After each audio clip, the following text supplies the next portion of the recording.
Panitia peringatan 170 tahun Pekabaran Injil di Tanah Papua mempersembahkan langen suara berjudul Fajar Merekah di Mansinam untuk tanah dan orang Papua. 170 tahun Pekabaran Injil di Tanah Papua, 5 Februari 1855, 5 Februari 2025. Di ketika alam raya Papua masih terbelenggu kabut kegelapan, roh-roh penguasa udara bergentayangan membentengi setiap jengkal tanah ini dari pengaruh-pengaruh luar. Hukum rimba menjadi indikator kekuatan dan kekuasaan. Damai tak pernah ada di negeri ini. Siapa kuat, dia berkuasa. Menjadi simbol kehidupan orang-orang Papua di tanah pulau kanibalisme ini. Laki-laki ditakdirkan menjadi mambri yang harus siap berperang mempertahankan garis batas wilayah kekuasaannya. Sementara kaum perempuan wajib menopang para mambriu di medan perang. Tak ada kasih di sana. Cinta dan kelembutan tak tersebut dalam bilangan kehidupan manusia-manusia Papua yang berkulit hitam, berambut keriting. Alam yang luasnya 414.800 km dihuni 280 suku-suku Papua, ras Negroid Melanesia.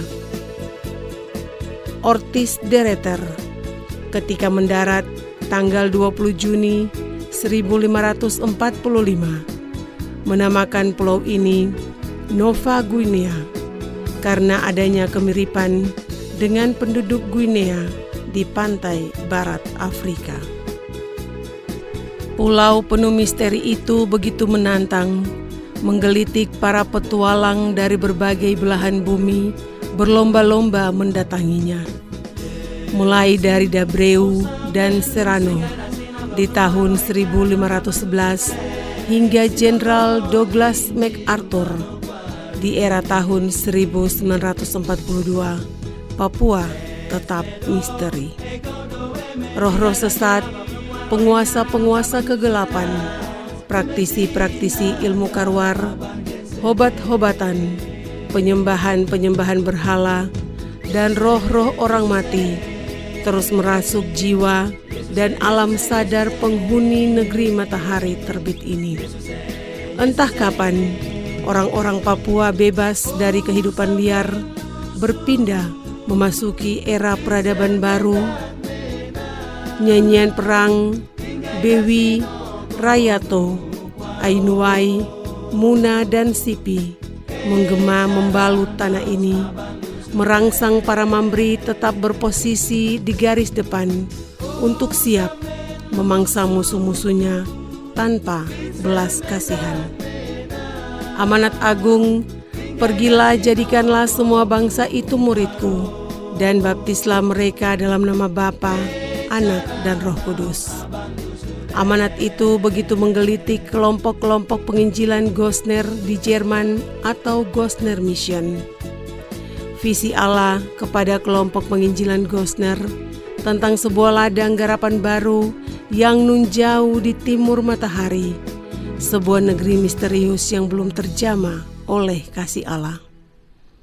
Penghuninya buas dan liar, tak mengenal kasih, apalagi persaudaraan. Curiga mencurigai sangat kental dalam pola hidup manusia-manusianya. Gosner Mission sepanjang pergumulannya meminta Tuhan menyatakan tanah tujuan yang adalah ladang garapan yang harus dibajak, diolah, dan ditanam dengan pohon-pohon Firdaus. Kasih itu nyata, keajaiban itu menjawab pergumulan Gosner Mission.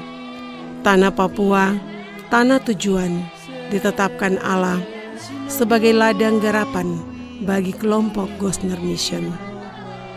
Tanpa memperhitungkan panjangnya perjalanan, bahaya yang siap menghadang, di malam itu tercatat tanggal 26 Juni 1852, doa penyerahan diri dalam pertolongan dan bimbingan Tuhan.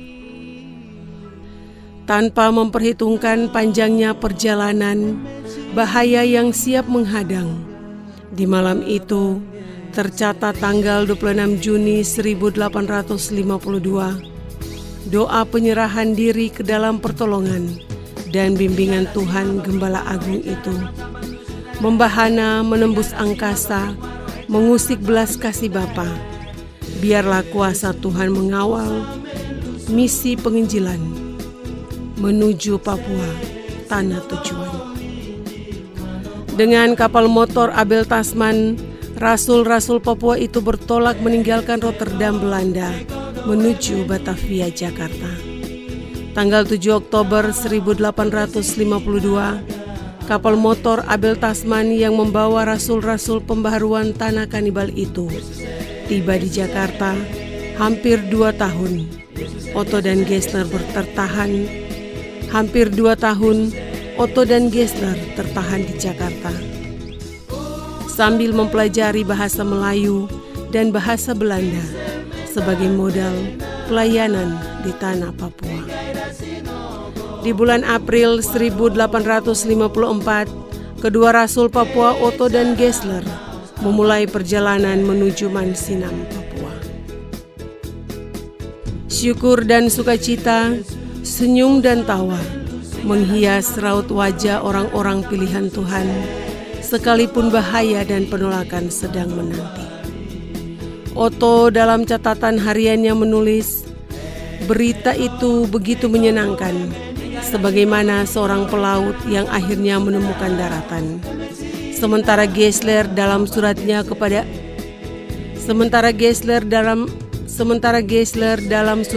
kepada Gosner menulis, terpujilah Tuhan, waktu yang dinanti-nanti telah tiba. Kami boleh memulai perjalanan ke tanah Papua. Waktu penantian memang lama, akan tetapi semakin besar sukacita kami menyongsong hari keberangkatan. Kami akan berangkat ke suatu tempat di mana belum ada misionaris atau orang barat yang tinggal dan di mana kami tidak dapat mengarah. Kami akan berangkat ke suatu tempat di mana belum ada misionaris atau orang barat yang tinggal dan di mana kami tidak dapat mengharapkan suatu perlindungan kecuali dari Dia yang telah mengatakan, "Aku beserta dengan engkau sampai kesudahan zaman." Kapal yang ditumpangi melaju menuju Surabaya, selanjutnya Makassar, dan pada akhir Mei 1854 melabuhkan saunya di Ternate. Selama di Ternate, segala kebutuhan disiapkan, makanan, uang, alat-alat pertukaran pakaian termasuk obat-obatan, serta kebutuhan lainnya. Akhir dari perjalanan panjang Berlin Papua dengan misi penginjilan Gosner terjadi pada Januari 1855. Kapal Ternate yang membawa kedua rasul Otto dan Geisler mengakhiri perjalanan Ternate Mansinam 5 Februari 1855. Geisler kembali mencoret sepotong suratnya kepada Gosner sebagai berikut. Kalian tak dapat membayangkan betapa besarnya sukacita kami pada saat akhirnya dapat melihat tanah tujuan kami. Minggu pagi tepat pukul 06.00 bersama dengan fajar mereka, jangkar dibuang untuk berlabuh di Teluk Doreri. Matahari terbit dengan indahnya. Ya, semoga matahari yang sebenarnya, yaitu rahmat Tuhan, menyinari kami dan orang-orang kafir yang malang ini, yang telah sekian lama merana dalam kegelapan. Semoga Sang Gembala setia mengumpulkan mereka di bawah tongkatnya yang lembut. Dengan nama Tuhan, kami menginjak tanah ini. Kedua hamba Tuhan selanjutnya berlutut dengan kepala tertunduk, mencurahkan isi hati kepada Tuhan, memohon kekuatan, hikmat dan terang kasih Tuhan untuk memulai pekerjaan penyelamatan dan agar Tuhan mengasihi orang-orang Papua. Dengan terucapnya doa agung, dengan nama Tuhan, kami menginjak tanah ini, mampu melepaskan segala ikatan, pakatan yang sekian lama melilit dan membelenggu kehidupan manusia-manusia Papua, mengusir roh-roh udara yang bergentayangan, menguburkan sifat-sifat buas, liar, ganas, suka membunuh, suka berperang, merampas kekayaan musuh, menangkap budak, dan sikap-sikap tak berperi kemanusiaan lainnya. Peradaban baru perlahan tapi pasti mulai tumbuh dari Mansinam. Pertolongan dan keberpihakan Allah mengalir dan mengalir, terus mengalir.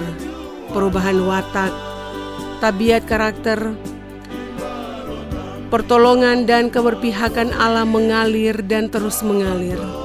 Perubahan watak, tabiat karakter terus tumbuh subur. Sekolah peradaban terbuka, transformasi kuasa Allah terjadi. Banyak jiwa orang Papua dimenangkan bagi Tuhan. Dari Mansinam, Injil kabar baik itu terus menerobos sekat-sekat kefasikan, menjalar menyusuri tepian-tepian pantai, mendaki gunung-gemunung, daerah perbukitan, menuruni lembah-lembah dan ngarai, merambah daerah-daerah berawa, menyeberangi laut, menyinggahi pulau-pulau. Ketika tanah ini dijamah Tuhan, kasih itu tumbuh bagai jamur. Gereja Tuhan hadir di seluruh tanah kanibalisme ini. Kasih dari Mansinam itu berhasil mengembalikan martabat orang Papua, sekaligus mengumumkan kepada dunia Papua tanah pilihan Allah, tanah yang menjanjikan, negeri yang dikasihi Tuhan. Kasih Kristus dari Mansinam terus mengalir menyinggahi batin yang merana, hati yang hancur, memberi harapan kepada yang berputus asa, meneguhkan hati yang goyah, menguatkan yang lemah, memberi kekuatan buat semua orang Papua bahwa Allah itu baik. Dia mengasihi orang Papua lebih dari dirinya sendiri. Tanah dan orang Papua ditemukan dengan doa agung. Dengan nama Tuhan, kami menginjak tanah ini. Tanah dan orang Papua tidak direbut dengan air mata dan tetesan darah. Darah Kalvari, bukti tindakan penyelamatan tanah ini. Darah itu mengalir, menyembuhkan, mengampuni, menyelamatkan orang-orang Papua. Sejak fajar merekah di Mansinam, kasih itu terus tumbuh dan mengeluarkan buah-buah pertobatan di atas tanah ini. Bernilainya sebuah sejarah, bukan hanya karena memiliki kebangsaan, tetapi juga karena memuat cerita luka dan duka terhadap proses terciptanya sejarah itu sendiri. Nama besar kedua rasul Papua Oto dan Geisler boleh hilang tertelan waktu, namun sejarah penyelamatan yang terukir di Mansinam takkan pernah lenyap dari kehidupan orang Papua. Perjalanan penginjilan di tanah ini dihiasi ribuan pengalaman, kadang menjengkelkan, marah, dan 1001 rasa menyatu dalam batin. Namun itulah cara Tuhan menguji tingkat kesabaran hamba-hambanya di atas tanah ini. Dia tak pernah berjanji membebaskan para pekerjanya dari berbagai cobaan, tetapi Dia berjanji menyiapkan mahkota kemenangan bagi mereka yang setia, jujur, dan dengar-dengaran. Ia akan memberikan tanda heran itu. Tanggal 5 Februari 1855, di mata orang Papua memiliki nilai-nilai kehidupan yang menghidupkan, nilai-nilai kemanusiaan yang memanusiakan orang-orang Papua. Syukur bagimu Tuhan atas hidup yang Kau beri bagi kami di negeri leluhur ini. Jadikan Papua saksimu, izinkan Papua memberkati bangsa-bangsa. Di bawah sorotan tema keselamatan telah berlangsung bagi suku-suku bangsa di tanah Papua, Roma 11 ayat 11b, dan subtema membangun kesehatian dalam mewujudkan misi Allah bagi keselamatan, keadilan, kesejahteraan, dan kedamaian di tanah Papua. Demikian Langit Suara, sekilas fajar merekah di Mansinam, 5 Februari 1855, di mata orang-orang Papua. Kerjasama Panitia Penyelenggara 170 tahun Pekabaran Injil di Tanah Papua, Wilayah 3, 5 Februari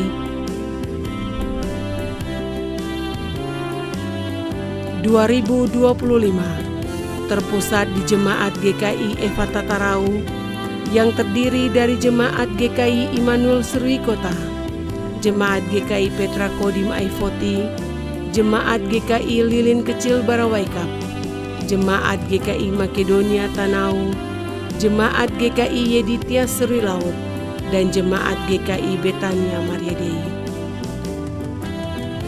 Dengan mempersembahkan Langit Suara dengan judul 170 tahun Fajar Merekah di Mansinam untuk suku bangsa di tanah Papua. Naskah John Kadiwaru, Welem Wapai. Narator Anggra Rani Wapai. Teknik rekaman dan hiasan musik Marie Rumaikewi. Selamat merayakan 170 tahun Pekabaran Injil di Tanah Papua, 5 Februari 1855, 5 Februari 2025. Bekerjalah bagi negerimu, pasti akan digenapkan Tuhan Yesus janjinya.